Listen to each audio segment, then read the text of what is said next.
If there's anybody that is in procurement that is listening to this podcast, I will tell you that your last interview test basically is how well you negotiate for yourself. If I don't negotiate and if I don't negotiate hard for myself, how am I going to negotiate for the company? Whoever is hiring me wants to know that I'm going to go hard. I'm going to stick to my guns, in terms of what I want. Always ask for everything that you want.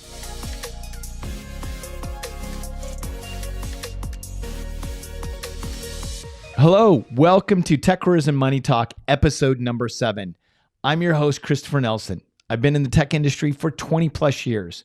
And after climbing my way to the C-suite, working for 3 companies that have been through IPO, and investing my way to financial independence, I'm here to share with you everything that I've learned and introduce you to people along the way that can help you out.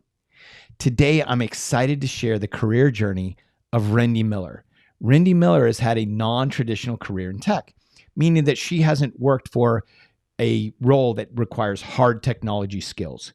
She is a procurement expert.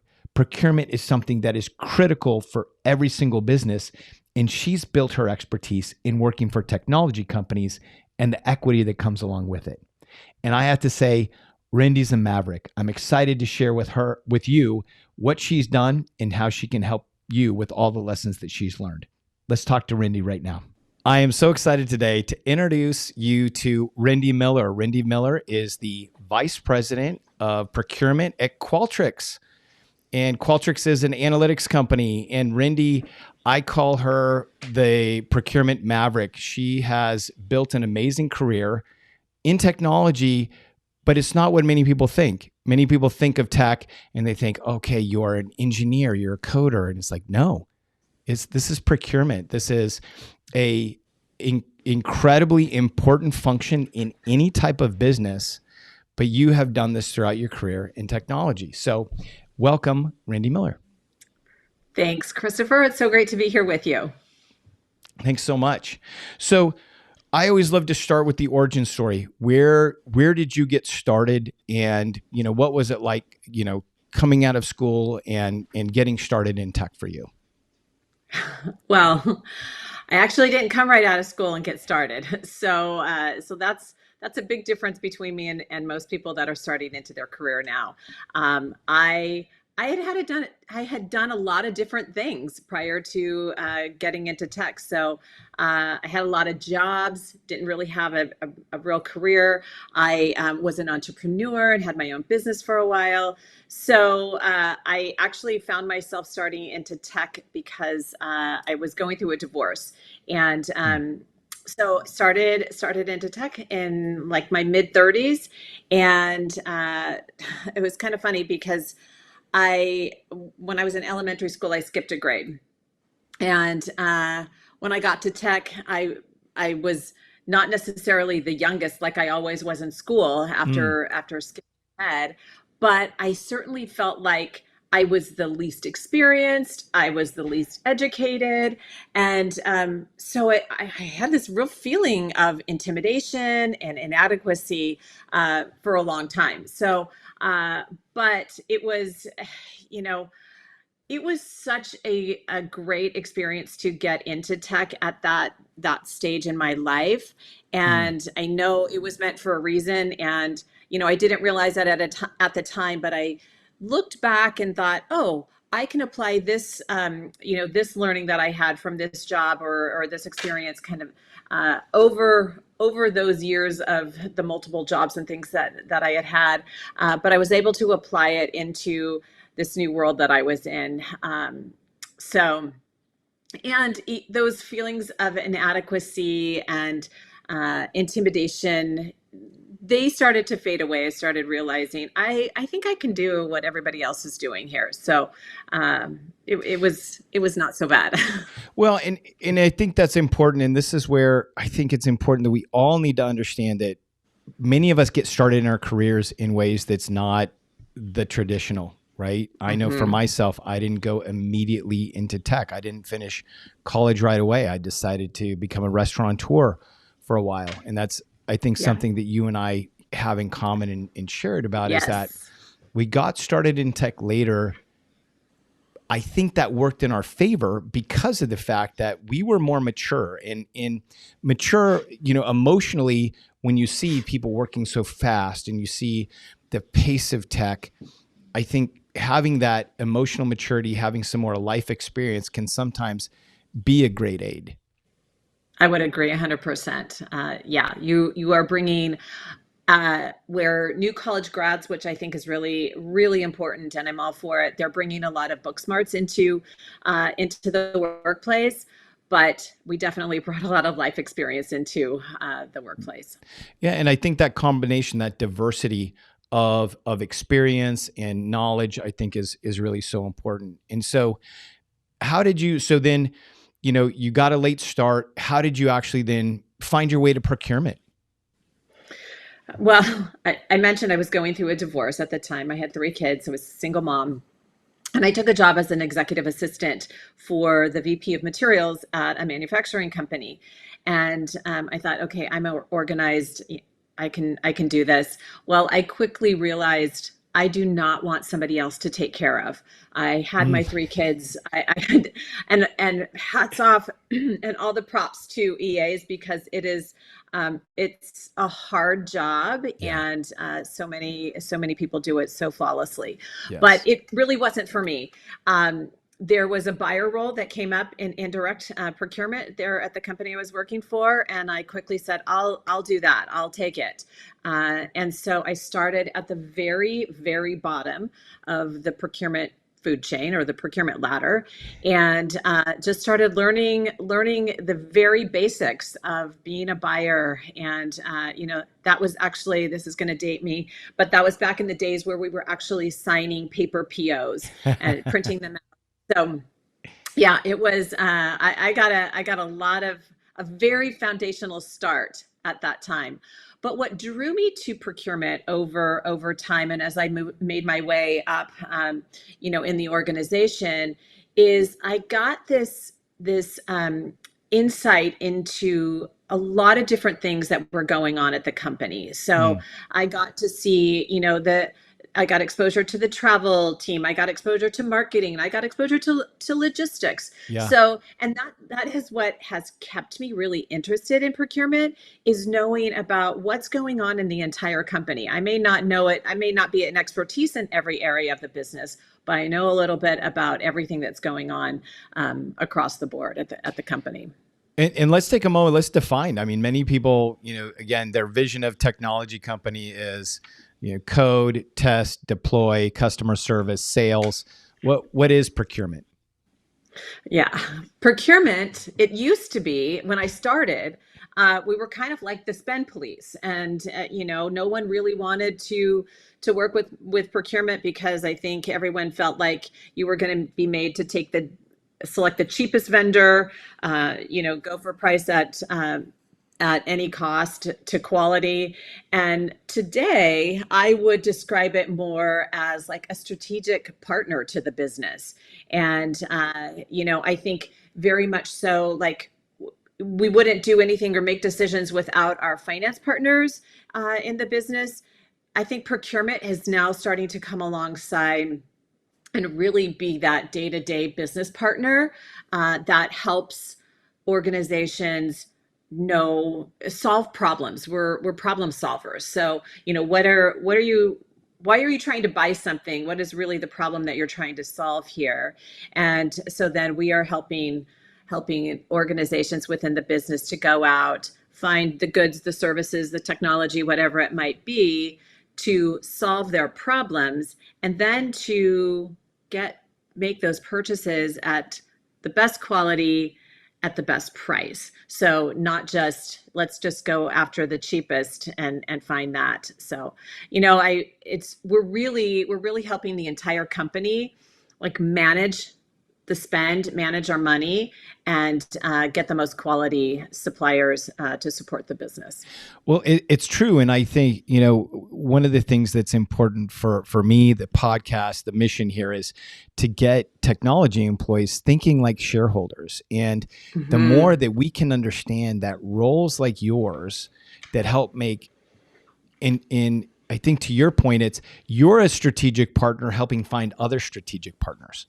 and creating Exactly. good, healthy relationships that can protect margins, that can, and I think back to, when you and I worked together, the way that I saw Hmm. you strategically think about how we want to manage spend over time that is then, protecting and locking in margin protection that's going to then return great returns for shareholders. This is something I think many people, like, we all need to get exposed to and understand this, because it's so important that, and it's challenging, I know, at VC backed companies where it's grow at all costs. And I know that Hmm. engineers and people love their different toys and love the toys of the moment. However, there gets to be a point when we have to lock in more, fiscal rigor to be able to grow. And there's that balance between innovation and running a business. And your role is literally at the heart of that. Yeah, 100%. And I think you said something really key in there too, Christopher, and that is kind of the long-term vision and the Mm, strategic, plan going forward. We're not just trying to solve for problems right now today, but how are we scaling for the future? And I think that's something that procurement is really got their eyes on in terms of how to support the business and how to best partner with the business as well. So now that we've given people an understanding of procurement, how strategic and important it is to scaling Hmm. technology companies, let's go back to your story. So you Okay. just started out, you're at this large hardware manufacturing company. You're getting started. Now your career starts to get some traction, and all of a sudden you're moving from an individual contributor to a manager. Like, walk us through, you know, what was that like for you? Because, we all get to that point where I can either go deeper and try and grow my skills there, or I can actually start leading others. Yeah. It was actually harder than I thought. I'm a nice person, I've got three kids. I know how to manage people, clearly. So I just thought this was going to be a really easy shift, and I was excited about it. I'm going to have a team. I'm going to lead my team, and what I found was hard is, first of all, when I started managing people, I still had my day job. So now I kind of had two jobs. Right. And I didn't realize it was quite going to be like that this was going to be a whole other job. And and I also didn't realize how much I had to pour into those people and really, kind of um, not, I don't want to say coddle, that was the word I was going to use. I wasn't coddling them, along, but really making sure that they're okay, getting to know Yeah. them, understanding, what's going on in their personal lives. Hmm. So, you don't just become a manager, you sometimes become a counselor and an Yes. advisor and things like that. So those were all things that I had not expected out of managing people, and very naively didn't expect that. The other thing that I found was difficult was making good decisions when it comes to hiring, and Mm. taking the time to find the right candidate. My first hire, I was so desperate to get somebody on my team and get some help that I kind of almost took the first thing that came along. And um, you're and when you're hiring people, it's kind of like picking out a partner, maybe a life partner. You're going to be in this for a while together, and so you That's want right. to be a little selective. And so I didn't realize how hard and how critical those decisions would be. It really is. I think the shift to management, I always think about this is the one of the most fundamental things is helping people manage their career. And as part of Yes. that, there is extra, because careers involve life. And, we talk Hmm. about balance, work-life balance, and these extremes. The reality is it's really integrated. Like, I'm going to come to Yes. work, and if, I had to go get my son cracked his head and got stitches, I'm going to be in a mood, or I'm going to be struggling with them, some things. And we may have to have a conversation about that. And that's very, very real. Very, Yeah. very real. Yeah. So, Definitely.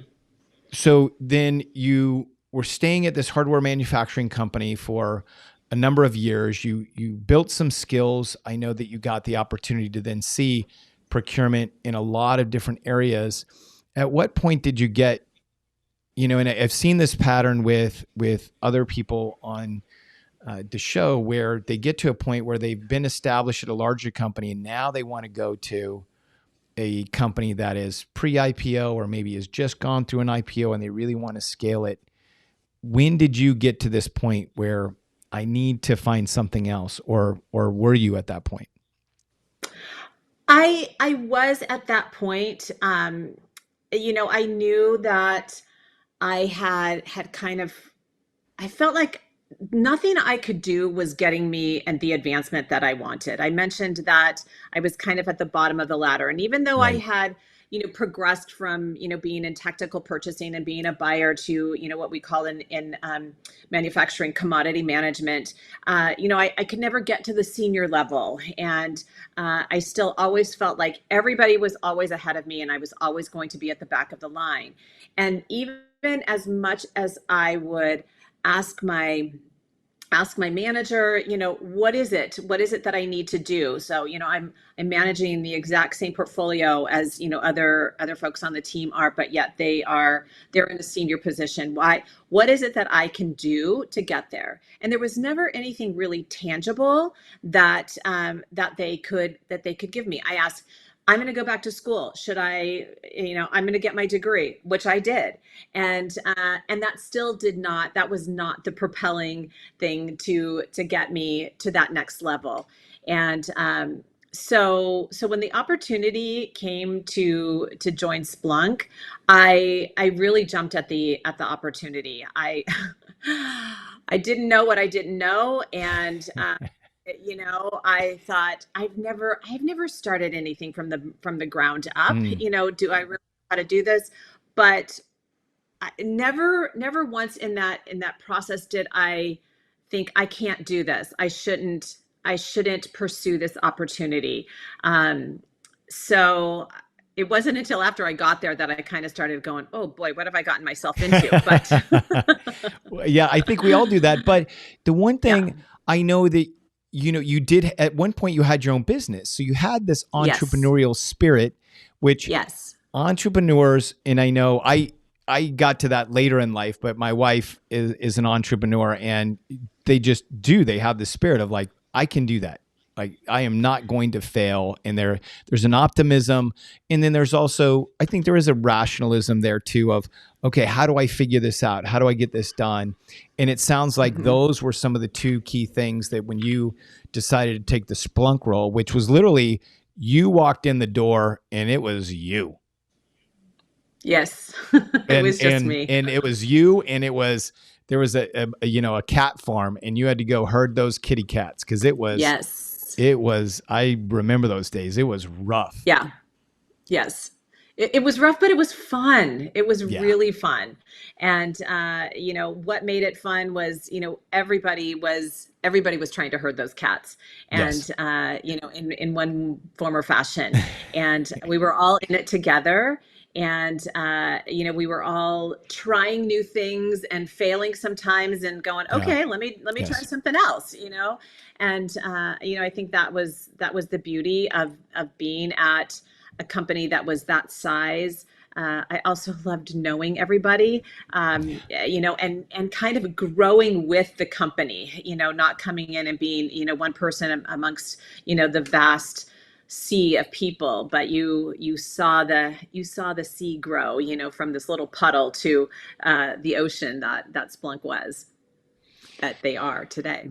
It was, yeah, it was, I think it was a definitive moment for a lot of people's careers, including my hmm own, where we were just this small walk around the building, knowing everybody, understanding what we were trying to accomplish, being aligned to a goal, which was, not just getting public, it was actually getting to $1 billion in revenue. Like, we were all laser Yes. focused on that. Yes. And Yeah. you built something. I mean, you literally came in and there was nothing, and you built something that is now a department in a multi-billion-dollar-a-year company. Yeah. Yeah. And That's pretty exciting. It is exciting because I always encourage people to think about when they go to work for companies like that. I say, like, your fingerprints are on the company. Like, your policies and things that you wrote are still there. People that you hired still there. And it's a really unique opportunity. And so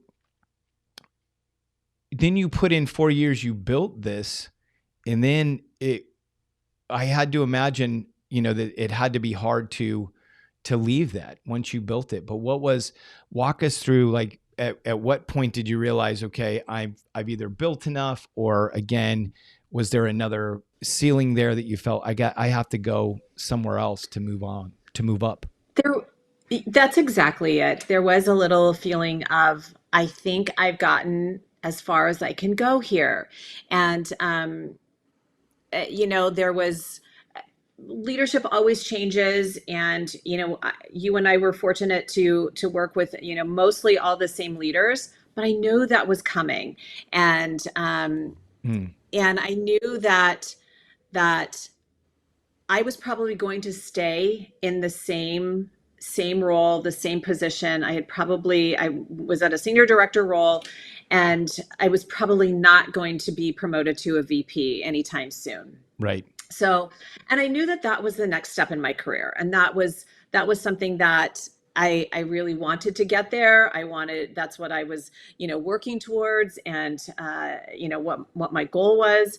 And so, there were a few opportunities that presented themselves, and I didn't feel right about them, and I didn't feel like it was the right time.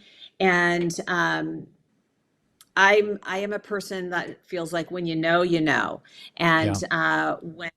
when Zendesk called me and presented the opportunity to me, and I learned a little bit about the company, about the role, about the team that I would be taking over, I knew that it was the right time for me. I also knew that my team that I had established, that I had hired every single one of them, that they were in a really good spot, and Mm, they were going to be okay as I walked away, because I have an extreme sense of loyalty to people.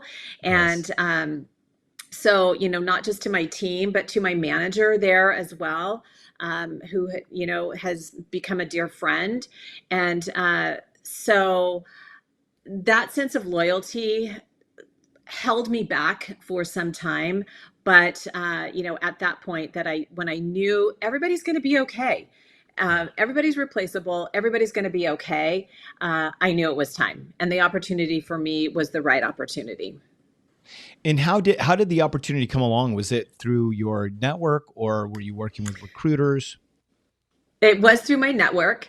It was actually through a friend who was exiting the role, and she said, "I'm Mm, going to give them your name to call you to recruit you." And I said, "No, don't. I'm staying. I'm not leaving. I'm staying."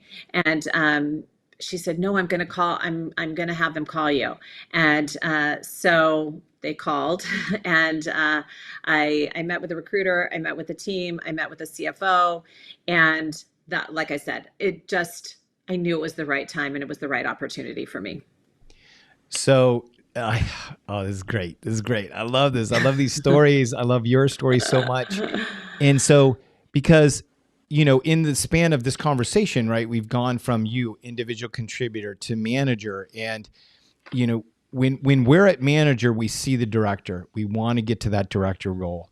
And then once you get Mhm. to the director, when you are in this climb mode, you want to get to that VP. But sometimes when Yeah, you walk in that door and you get what you wanted, it's a whole different ball game. And I want it to try is. and help people understand, like, what is that like when you had the senior director role, you had a team in place, you walked out the door with confidence that they could deliver what you had been running there. Then you walk into this VP role. What were your expectations, and then what was it like?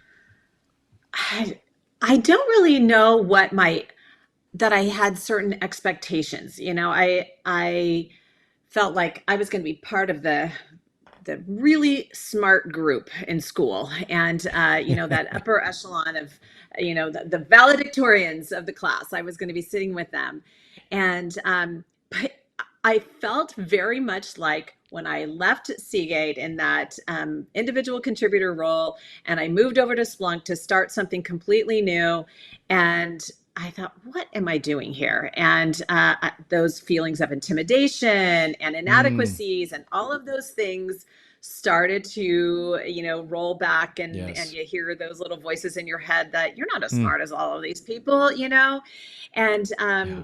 so, I sat for a bit in the beginning and listened.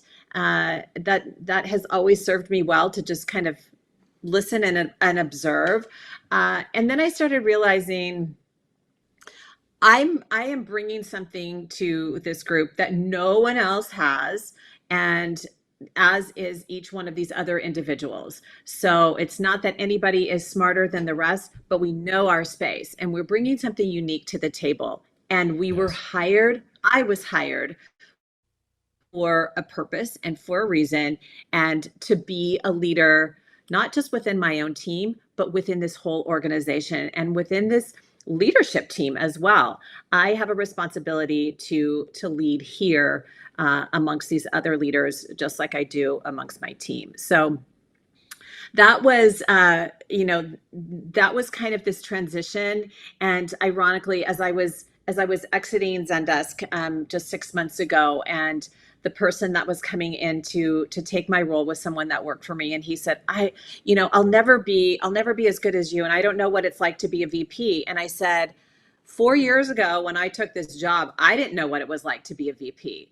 And I said, you don't have to know. You will figure it out. Mm, And you just continue on this journey of growing. And I think sometimes that's what gets people to that executive level, is that desire to continue to grow, to continue to lead. And again, when I say lead, I don't mean just within your own team, but lead at the company, and mm. lead other organizations as well.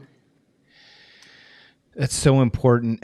It's so important for people to understand that when you do make major breakthroughs in your career and you get to these aspirational levels that we all have had, and we've gone to manager, director, senior director, VP, some of those voices come back, and they come back very strong of, I'm Mhm. not good enough, or I'm not the smartest person in the room. And we have to expect that, and we have to, and I know for myself, and I think for you as well, like, it was peer groups that got me through. It was having Yeah. other people at my level at the same companies, or levels above me or below me, that I could have conversations with, and share some of these feelings, and they're like, you have this, and being able to get that out. And I just I just want to share that our experience together,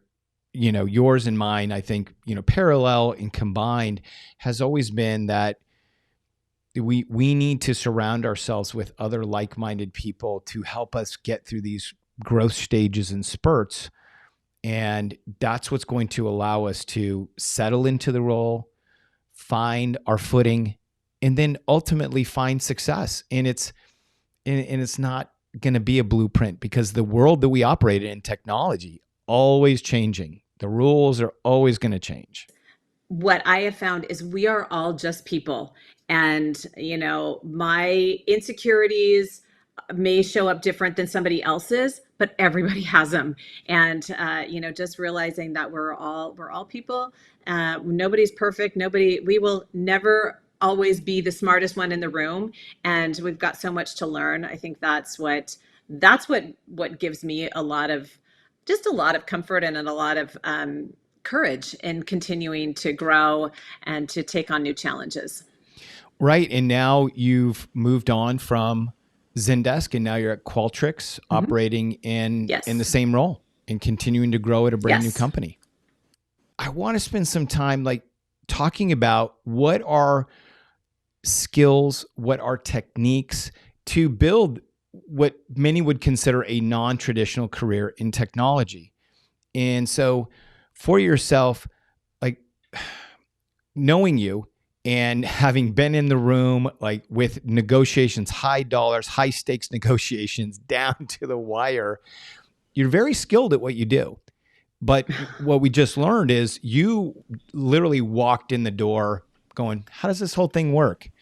So Yes. talk to us of how did you really learn and grow in your skills to develop this level of expertise that allows you to negotiate multi-year, multi-million-dollar contracts that have large impacts to companies?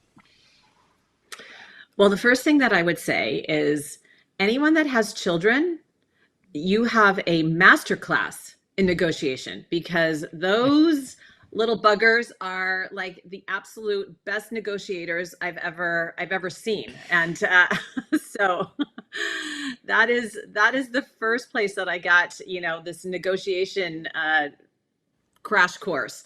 Um, but and Christopher, you talked about the life experiences and even the work experiences that we had prior to getting into tech that we've really like drawn on. Yes. And there have been so many things that I didn't even realize have played into where I am today, the building the entrepreneurial spirit, and loving that opportunity to build something from nothing, or even to take something where it is and build it into something even bigger and greater. So, all of those have really helped in continuing on in my skill development, I guess, if you will. But I think one of the things that has helped me, certainly practice, certainly putting yourself into difficult situations and continuing to do things and learning from them. Networking has been my absolute go-to for everything. If it's something that I'm not quite sure of how to negotiate or what's the best deal, I'll go to tap into my network and ask them, what's been your experience in this area, or I don't know quite how I should build this program out. Go ask somebody. There's always somebody who has done it before me, and I can go and chat with them and find out what worked for them, what didn't work. So that has really been my absolute golden ticket to where I am today. I have learned from others. I ask a lot of questions. I'm curious and I want to know and I want to understand. I have my degree, but I've never went and got specific procurement or strategic sourcing certifications or anything like that. I've taken, a few negotiation classes, but really it has been just learning from doing and learning from others is really how I feel like I have developed and honed my skills over the years. And I want to spend a few minutes here because you came into procurement with no network. So what were some of the steps that you took to start building that network? Was it, in the larger manufacturing company at first, keeping in connection with them? Was it formal networking groups? How did you start building that network? Yeah, I didn't have a big network when I was in the manufacturing space, to be honest. Uh, was pretty closed, kind of, we all just had each other. We didn't like go out. I think it's a little different in the tech space. And what I have found over the years, procurement as an industry is extremely open to nurturing other people, bringing them in, Wow. helping them grow, helping them develop in their careers and in their skills. So the way that has kind of organically happened is during my time at Splunk, I was told about this networking group in the Bay Area that I thought, oh, I need to join this. I need to join this group, and they wouldn't allow me in. It was kind of friendly, and they wouldn't allow me in because at the time Splunk was not a billion-dollar company, and so they really wanted, only practitioners from large like companies to be part of this group. So I thought to myself, well, maybe I should just start something of my own because certainly I can't be the only one who was not invited to the cool kids group. and lunch table, right? And so I started talking. Actually, I was talking to one of our vendors at Splunk, and they said, "I think you should start something. I think this would be a brilliant idea." And so they kind of connected me with a couple of people, and we connected, then with a couple more people, and we formed this kind of core group that we then started saying, let's host, a big networking event, Mm. and that's all it's going to be is just networking. And so we we put the word out, and we had probably, I think, in that our first meeting at Splunk, we had close to 100 people Wow. that came in, and yeah, and that was kind of the birth of Silicon Valley sourcing leaders. And and then we would rotate, but really all it was just people coming in and talking to each other. And we'd do a little panel, and people would ask us questions, or things like this. But leaders from all over the Bay Area, that was that has been just so beneficial to me, and to so many other people I know as well, in either getting new jobs, or, like I said, learning what are you doing in this space, or what technology are you using for procurement, or what am I missing.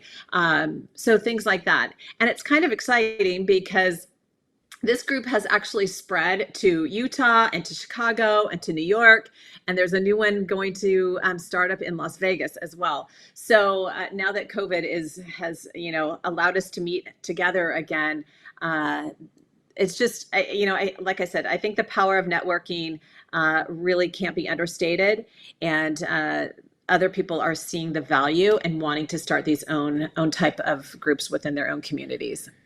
Yeah, that is a very impactful story that I think we all need to hear. And the clear message is, if I'm not invited to the party, why don't I start my own? And Yes. I think we all believe, oh, everyone's so connected, or everybody doesn't need it. But the reality is, we all need to connect. We all need more connections, right? We're now, I think, post 2020, we're more disconnected than we've ever been. And this 100%. opportunity in peer networking groups for myself as well, was a steroid to my career growth. Like, it was, some might consider it illegal. No, it was definitely growth, because in a peer networking group, you get the ability to find people that understand your day to day. You may not always understand the management, the discipline. There's the idea sharing. And then what we heard from your story before, there's the job story. I mean, the job sharing, right? You got your first VP role because somebody in your network said, "You're ready for this. Come on in, take my seat." Yeah. And regardless of what you felt, the opportunity opened, and you went in there and you took it. And so creating this networking group, and now think about this multiplier impact of being able to scale this. I think that's so important. Yeah. It's been fun. So you learn a lot. You obviously talk to a lot of people. Let's talk for a little bit.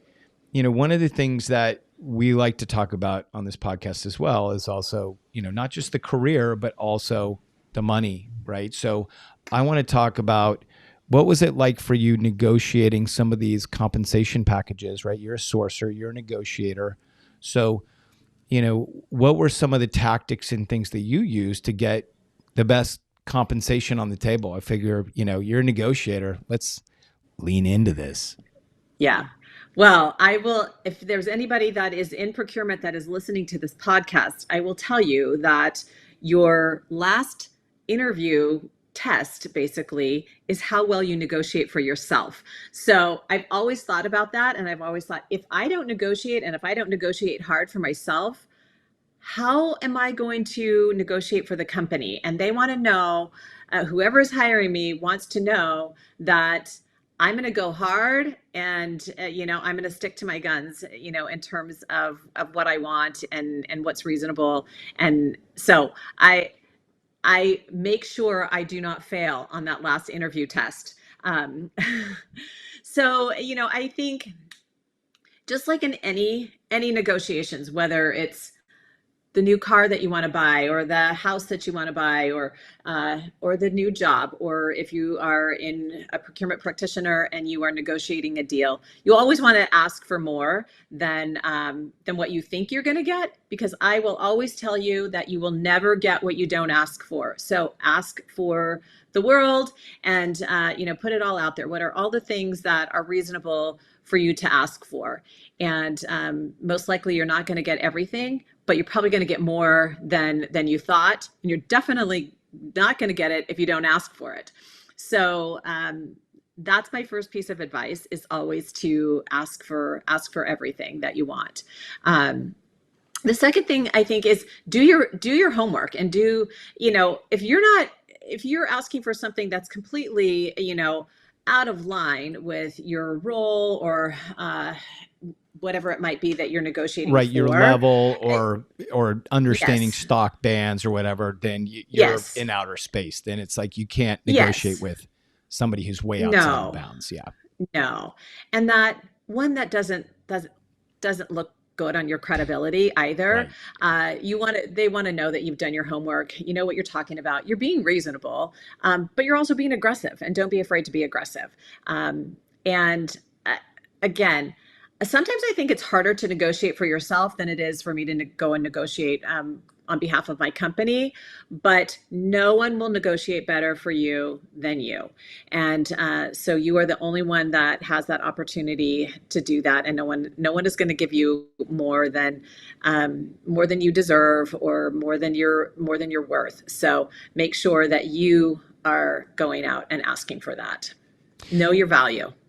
And you just nailed it. I mean, because that's one of the things that I really try and educate other technology employees about, is like, you have to be able to articulate your own value. If you don't tell your own story, and you don't, and again, not talking about in the what you did. And this is where I know you, like, you're going in and you're saying, here's the result I delivered for the company. I created a program that over years saved this many millions of dollars. That's hard bottom line dollars that I can bring that value to you. And other people need to think, what is that company result? What is that company goal that they're moving the needle on, and being able to articulate how they can do it, even if it is, at a individual contributor level. Being able to connect those dots is so important. Yes. So you obviously, I'm a huge fan of your career and everything that you've done, and the way that, like, I have seen you work some miracles, like 11th hour saving millions of dollars, and it's amazing. And you're a woman in Silicon Valley. Like, what has that experience been like for you? Because I don't know that perspective, and I've seen you just as an incredible power broker. But share with us, what's that been like? My personal experience has been largely all positive. I think in the early days of my career in manufacturing, and this just was still kind of back in the late 90s, early 2000s, procurement was still very male dominated, and it was very kind of like really grind your suppliers into the ground, and just get as much as you possibly could from them, to where they walked away not feeling good at all. So it was a little challenging then, because that is just not who I am as a person, not just as a woman, but as a person. I'm just not going to, make someone feel so badly about themselves, that they just go, here, take it for free. I don't even deserve to be paid for this. So that was never my style. But so that was a little difficult, just navigating in that space. But overall, I often am the only woman in the room, and I kind of, like, I'll notice it, but I don't feel any less than, and I feel like I have gotten to the place of earning that respect of other people, be that man or woman, in the workplace. And some of that has just been, it doesn't, not just because of my role or my title, but I think because of how I have carried myself and how I've always been respectful to others. So I do feel like I've been fortunate. I have not, I know there's a lot of stories out there of women who have been, really, really mistreated and, paid very inequitably compared to their male counterparts. I fortunately have not experienced that. But I do believe that all of us need to show up and need to be our genuine selves. And you know, I have also been fortunate to have some male mentors that I think too seldom women think they should only seek out female mentors because they will know how to get them to the next level. But I think that it's really important to also get a man's perspective of that in the workplace as well. And I think it's good for men to mentor women as well to get their perspective of things. So I like that. Yeah. I mean, and it's, this whole concept of being allies, of helping each other. And I think that yes. creates a great environment of partnership. Definitely. Mm-hmm. Yeah. Okay. Well, we have covered a lot, and I really think, just sort of recapping this half of the show is, I think, the peer networking is so important. And I think that's a critical skill, and leaning into that network to get educated Mm-hmm. is something that you really articulated. And then I love the advice of being able to negotiate for yourself and understanding your value, and the other thing I heard from that conversation too was understanding what the philosophy, the focus of the compensation structure is, because that's Mm-hmm. what ultimately you're doing as a procurement professional is you understand, okay, how is this company pricing their product? Where do they see the value? I now have this rare and valuable object that I'm now negotiating for the best deal possible, which in that scenario is you. You want to then get the best deal on the table. And then Yes. I like what you ended with, where, I do think that, there should be mutual mentorship between, men and women and in the workplace to help each other advance. I think it's great. Yeah. So now we're Yeah. going to get into the fire round. Okay. Ask some questions. We're going to end up where this is where you're just going Bring to it on. drop just these amazing pieces of knowledge on everyone. I'm excited. So question number 1, what was the worst career advice you ever had? You're too nice to be a good procurement person. Mm. Yep. Yeah. I was told that. I've never changed who I am, and it No, has served me well. I can actually attest to that you, with a smile on your face, will just say, no, thank you, not good enough. And yes, I've seen you get with a smile on your face and a great attitude, get great deals done. And it's baffling. I think it's a phenomenal technique because people think there always has to be like a scowl or something. No, you deliver the answer Mhm. with kindness. Yeah. So how do you keep learning in your role? I've already kind of covered this, but it's networking. Hands down, it's networking. It's asking questions. It's learning from others. And when I don't know something, I'll go find somebody who does know it. That's just it's how I learn. I enjoy reading a good novel, but give me a business book and I'm like, oh, I can't stay awake. So I like networking. I like talking to people. Excellent. And so what do you do to recharge? We work so hard. How do you recharge the batteries?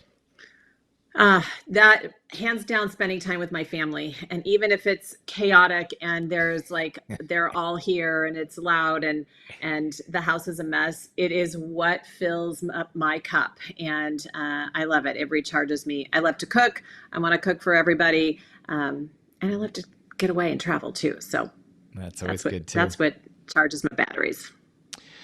So What advice would you give to your younger self working in tech? My advice for my younger self is you don't have to be the smartest person in the room. Not only won't you always 100% of the time be the smartest person, you don't have to be the smartest person in the room. And don't be afraid to share your knowledge and your opinions because they do matter and you're smarter than you think. That's what I would tell myself. Oh, that's great. That's great. And then what's the best investment of time that you've ever made? My best investment of time is investing in people and really caring about them, making them feel like they are valued. And that is not just to my team or my coworkers. It's also my manager. It's also the suppliers that I work with, kind of getting back to, being too nice to be a procurement person. Everyone deserves respect and everyone deserves to be valued. And, I think investing in people just goes so far, personally and professionally. That's great. Well, thank you so much for taking the time, Rendi. I know that you're super busy with everything that you have going on, but we appreciate you. And I thank you for taking your time to share your knowledge with others and your story. Thank you so much. It's just been an honor to be here with you, Christopher, and reminisce on old times a little bit and just get to have the honor of sharing my story. So thank you. You're very welcome. And thank you to everybody for listening in. Remember, we are a new podcast, so I would ask that you do 3 things. Number 1 is if you like, please follow our podcast. We're on Apple, Spotify, Google, Amazon, you name it. Number 2, please leave us a 5-star review and a comment. We would love to hear from you. And then tell other people, right? We are here to help technology employees answer the tough questions around career and money. We all had to figure it out, but now I want this forum to tell other stories so that you can learn from what we've done and carve your own path. Thank you very much.